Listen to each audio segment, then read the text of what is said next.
Today நம்ம கிளாஸோட first class. இதில் வந்து நம்ம என்ன பார்க்க போகிறோம்னா பேசிக்காக இருக்கிறது தான் பார்க்க போகிறோம். ஓகேங்களா? இங்கிலீஷில் ஷார்ட்டனை வந்து எதை ஃபாலோ பண்ணுறோன்னா பிட்மேன் ஷார்ட்டன். தமிழில் வந்து ஆத்தர் பேர் சீனிவாச ராவ். இப்போ இங்கிலீஷில் இருக்கிறதும் தமிழில் இருக்கிறதும் மோரார்லெஸ் சேம் தான். ஓகேங்களா? ஃபஸ்ட்டு இங்கிலீஷ் படிக்கிறது பெஸ்ட்டாக தமிழ் படிக்கிறது பெஸ்ட்டானா ஃபஸ்ட்டு இங்கிலீஷை கற்றுக்கிட்டிங்கன்னா தமிழ் ஈஸியாக இருக்கும். ஏன்னா வந்து இங்கிலீஷை பொறுத்த வரைக்கும் நிறைய எக்ஸசைஸ் இருக்கும், 1 by 1 மூவ் பண்ணுற மாதிரி இருக்கும். பட் தமிழ் ஷார்ட்டன் அப்படி இருக்காது, கொஞ்சம் எக்ஸசைஸ் கம்மி. ஸோ ஸ்பீடாக 1-2 எக்ஸசைஸ்லாம் சேர்ந்து ஜாயிண்ட் ஆகிற மாதிரி இருக்கும். தமிழ் கொஞ்சம் குழப்புற மாதிரி இருக்கும். இங்கிலீஷ் படி போனீங்கன்னா கொஞ்சம் ஈஸியாக இருக்கும். ஓகே, இங்கிலீஷில் சொன்ன பேசிக் அதே மாதிரி தான். மொத்தம் 3 பிளேசஸ் இருக்குது. ஒன்று வந்து அபோவ் த லைன். ஒரு ஸ்ட்ரோக் இப்படி இருக்குன்னா அதுக்கு மேலே போட்டோன்னா அது அபோவ் த லைன். அதுவே அந்த ஸ்ட்ரோக்கையே ஆன் த லைனில் போட்டால் அது on the line stroke second place. அதே த்ரூ த லைனில் போட்டோன்னா தேர்ட் பிளேஸு. மொத்தமாக வந்து 3 பிளேசஸ் இருக்குது. இங்கிலீஷ்லேயே நான் சொல்கிறேன், கொஞ்சம் புரிஞ்சுக்கோங்க. 3 பிளேசஸ்னால் 3 இடங்கள்னு வச்சுக்கோங்க. 3 பிளேசஸ் இருக்குது. அதே போல் ஸ்ட்ரோக்குக்கு டார்க்கு லைட்டு அப்படின்னு 2 இருக்குது. அதையே டார்க்காக போட்டோன்னா அது வேறு ஒரு, இது வந்து பானா, இது பா தமிழில், இது மானா, இது இம்ப. ஓகேங்களா? இதையே லைட்டாக போட்டால் அது ஒரு லெட்டராகவும், டிக்காக போட்டால் அது ஒரு வேறு லெட்டராகவும் இருக்கும். ஓகேங்களா? அதனால் லைட்டு டிக்கு பார்த்து நம்ம யூஸ் பண்ணிக்கணும். அதனால தான் வந்து முக்கால்வாசி ஸ்டெனோ பென்சில் யூஸ் பண்ணுறோம். ஸ்டெனோ பென்சிலில் வந்து லைட்டு டிக்கு கொஞ்சம் ஈஸியாக பார்க்க முடியும். பட் எந்த பென்சில் வேணால் நீங்கள் யூஸ் பண்ணிக்கலாம் உங்கள் கன்வீனியன்ஸுக்கு ஏற்ற மாதிரி. ஓகே, இப்போ நம்ம வந்து ஃபஸ்ட்டு வகுப்புக்கு போயிடலாம். ஓகே, இப்போ நம்ம எழுத போகிறது எல்லாமே ஆன் த லைனில் தான் எழுதுகிறோம். இப்போ கோட்டு மேலே எழுதுகிறோம் அப்போனா அது ஆன் த லைன் ஸ்ட்ரோக்குன்னு அர்த்தம். மேலேருந்து கீழே அதையே டார்க்காக போட்டிங்கன்னா பா, இழுத்து சொல்கிறோம்ல டார்க்காக, அதனால் பா. இது வந்து புக்கில் எப்படி இருக்குன்னா பாக்கு கீழே இப்படி ஒரு புள்ளி மாதிரி இருக்கும். இந்த புள்ளி எதை ரெப்ரசன்ட் பண்ணுதுன்னா இதை தான் ரெப்ரசன்ட் பண்ணுது. பா லைட்டாக போட்டால் பா, அதையே டிக்காக போட்டிங்கன்னா பா. இழுத்து சொன்னோன்னா டார்க்கு, லைட்டாக சொல்லக்குள்ள லைட்டு. மேலேருந்து கீழே எல்லாத்தையும் ஆன் த லைனில் எழுதுகிறோம். டா, அதையே டார்க்காக போட்டிங்கன்னா டா, லைட்டாக போட்டால் டா, டார்க்காக போட்டிங்கன்னா டா. சே, மேலேருந்து கீழே சே, லைட்டாக போட்டால் சே, டிக்காக போட்டிங்கன்னா ஜ. இதை வந்து சேன்னு சொல்லலாம். இச்சை, மேலேருந்து கீழே லைட்டாக போட்டிங்கன்னா இச்சை, அதையே டிக்காக போட்டிங்கன்னா ஜ. கா, ஒரு ஐஃபன் மாதிரி போடுறோம், கொஞ்சம் பெரிய ஐஃபன் மாதிரி போடணும். போட்டிங்கன்னா கா, லைட்டாக போட்டால் கா, அதையே டிக்காக போட்டிங்கன்னா கா. இழுத்து சொல்கிறோம். காக்கு கீழே ஒரு புள்ளி மாதிரி இருக்கும் புக்கில், அது அப்படின்னா என்னென்னா கா அப்படின்னு அர்த்தம். த, லைட்டாக போட்டிங்கன்னா த, அதையே டிக்காக யூஸ் பண்ணிங்கன்னா தா. தாவை வந்து 2 சைட்லேயுமே யூஸ் பண்ணலாம். இந்த வாட்டத்துலேயும் யூஸ் பண்ணலாம், இந்த வாட்டத்துலேயும் யூஸ் பண்ணலாம். பட் ஆனால் டிக்காக யூஸ் பண்ணணும். லைட்டாக யூஸ் பண்ணால் த, டிக்காக யூஸ் பண்ணிங்கன்னா தா. ஓகேங்களா? ந, லைட்டாக யூஸ் பண்ணிங்கன்னா ந.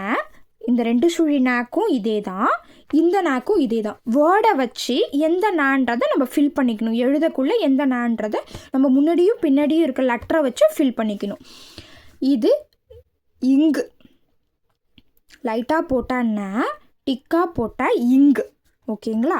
ஓகே, இது எல்லாமே வந்து பேரிங் ஸ்ட்ரோக்குன்னு சொல்கிறோம். இப்போ பேரிங் ஸ்ட்ரோக்குன்னு எதனால் சொல்கிறோன்னா ஜோடி எழுத்துக்கள். ஜோடி, இதோட ஜோடி பாவோட ஜோடி பா, டாவோட ஜோடி டா, இச்சாவோட ஜோடி ஜ. ஏன்னா ஸ்ட்ரோக் சேமாக இருக்கும். லைட்டாக போட்டால் அது ஒரு லெட்டராகவும், டிக்காக போட்டால் அது இன்னொரு லெட்டராகவும் ரெப்ரசன்ட் ஆகும். ஸ்ட்ரோக்கு சேமாக இருக்கும், லைட்டு டிக்கு மட்டும்தான் டிஃப்ரென்ஸ் மாறும். அந்த மாதிரி இருக்கிற ஸ்ட்ரோக்கை வந்து நம்ம ஜோடி குறிகள்னு சொல்கிறோம். ஓகே, இப்போ அடுத்தது கொக்கி. மொத்தமாக 3 டைப்ஸ் ஆஃப் ஸ்ட்ரோக்கு தான் இருக்குது. ஒன்று ஸ்ட்ரைட் ஸ்ட்ரோக், இன்னொன்று கர்வ்டு ஸ்ட்ரோக், இன்னொன்று கொக்கி ஸ்ட்ரோக்கு. கொக்கின்றது ஹூக்கு, இங்கிலீஷில் ஹூக்கு.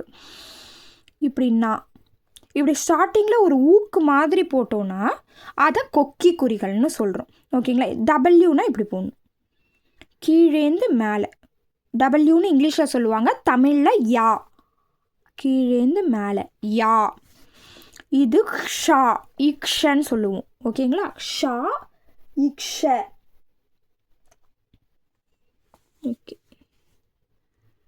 அப்படியே ஊக்க வந்து ஆப்போசிட்டில் போட்டிங்கன்னா இக்ஷ. ஊக்க வந்து ஆப்போசிட்டில் யூஸ் பண்ணோன்னா அது இக்ஷ. அதையே ஸ்ட்ரைட்டாக யூஸ் பண்ணால் யா, ஆப்போசிட்டில் யூஸ் பண்ணோன்னா இக்ஷ. இதை வந்து இந்த வாட்டத்துலேயும் யூஸ் பண்ணலாம், இன்னொன்று இந்த வாட்டத்துலேயும் யூஸ் பண்ணலாம். மேலேருந்து கீழேயும் யூஸ் பண்ணலாம், கீழேருந்து மேலேயும் யூஸ் பண்ணலாம். ஓகேங்களா? நம்ம யூஸ் பண்ணுறத பொறுத்து தான். ஓகே. லா ஸ்ட்ரைட்டாக இருக்கும், இப்படிலேருந்து இப்படி போட்டு இப்படி இருக்கும். ழ. ஓகே. அதுவே வந்து லேனா ஊக்கு இப்படி ஸ்ட்ரைட்டாக போடணும். ஊக்கு கொஞ்சம் பெருசாக இருக்கணும். ஊக்கு சின்னதாக இருந்துச்சுன்னா ஏ, அதையே ஆப்போசிட் சைடில் இருந்துச்சுன்னா இக்ஷ. அதுவே ஊக்கு பெருசாக இருந்துச்சுன்னா கீழேருந்து மேலே போகணும். ஊக்கு பெருசாக இருந்துச்சுன்னா ல, பெரிய ல.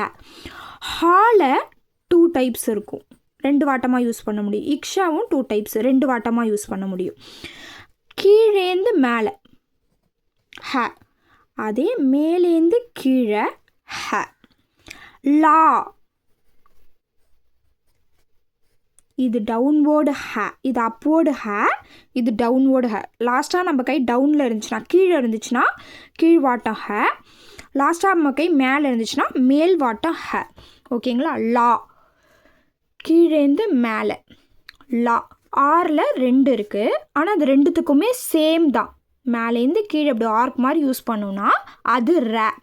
சின்ன ராவா இல்லை பெரிய ராவான்றதை முன்னாடி இருக்க லெட்டரையும் பின்னாடி இருக்க லெட்டரையும் வச்சு நம்ம ஃபில் பண்ணிக்கணும். அடுத்து நம்ம பார்க்க போகிறது ஷே. ஷேன்றதுக்கு 2 வாட்டம் இருக்குது. இந்த வாட்டமாகவும் யூஸ் பண்ணிக்கலாம், இந்த வாட்டத்தையும் யூஸ் பண்ணிக்கலாம். இதில் எந்த வாட்டத்தில் எதை யூஸ் பண்ணணுன்றதை பின்னாடி எக்ஸசைஸ் படி நமக்கு கொடுத்துருப்பாங்க. அதை எப்படி யூஸ் பண்ணணுன்றது நம்ம பின்னாடி இருக்க லெட்டரை வச்சு மட்டும்தான் முடிவு பண்ண முடியும். இப்போதைக்கு 2 வாட்டமாக யூஸ் பண்ண முடியும். அதை லைட்டாக போட்டால் ஷே அப்படின்றது மட்டும் நீங்கள் ஞாபகம் வச்சுக்கிட்டா போட்டோம். லேசாக அழுத்தி எழுதாமல் லேசாக போட்டோன்னா ஷே. அதையே அழுத்தி டிக்கா போட்டோன்னா வ. லைட்டாக போட்டால் ஷே, டிக்கா போட்டால் வ. இல்லை, இது பேர் இல்லை. இது எந்த இடத்துல யூஸ் பண்ணுவோம்? பள்ளி, உள்ள, அந்த மாதிரி வேர்டுக்கு யூஸ் பண்ணுவோம். இப்போதைக்கு இல்லைன்றதை அப்படி தெரிஞ்சு வச்சுக்கணும். 2 வாட்டமாக யூஸ் பண்ணலாம். இப்படி ஒரு யூ மாதிரி யூஸ் பண்ணலாம், அதையே தலைக்கீழே போட்டால் இப்படி ஒரு யூ மாதிரி யூஸ் பண்ணலாம். இது ரெண்டுமே இல்லை. லைட்டாக போட்டால் ம, அதையே டிக்கா போட்டிங்கன்னா இம்ப. லைட்டாக போட்டால் ம, டிக்கா போட்டால் இம்ப. ஷ, அப்படியே ஆப்போசிட் சைடு ஷ. இதுக்கு இந்த ஷ, இந்த சா 2த்துக்குமே சேம் தான் யூஸ் பண்ணுறோம். சா சவுண்டில் வரும் ரெண்டுமே, அதனால் வந்து சா ஸ்ட்ரோக்கு தான் யூஸ் பண்ணுறோம். லாஸ்ட்டாக இப்போ பார்க்க போகுது என்னென்னா ஞ. நா போட்டோம்ல, அதிலே ஒரு கட் பண்ணிங்கன்னா ஞ, இது ஞ யூஸ் பண்ணுறோம். ஓகேங்களா? இப்போ இன்னையோட பேசிக்ஸ் இதான்ப்பா பார்த்துருக்கோம். இதில் இருக்கிற வேர்ட்ஸ் எல்லாம் நான் 1 டைம் எழுதியிருக்கேன். நீங்கள் அட்லீஸ்ட் 3 டைம்ஸாவது எழுதணும். இப்படி பான்னு போட்டிங்கன்னா இந்த லைன் ஃபுல்லாக பா பா பா பான்னு போட்டுகிட்டே வரணும். அதே மாதிரி 3 லைன்ஸாவது நீங்கள் தினைக்கும் எழுத தான் உங்களுக்கு ப்ராக்டிஸ் ஆகும். Okay friends, subscribe this channel. Thank you.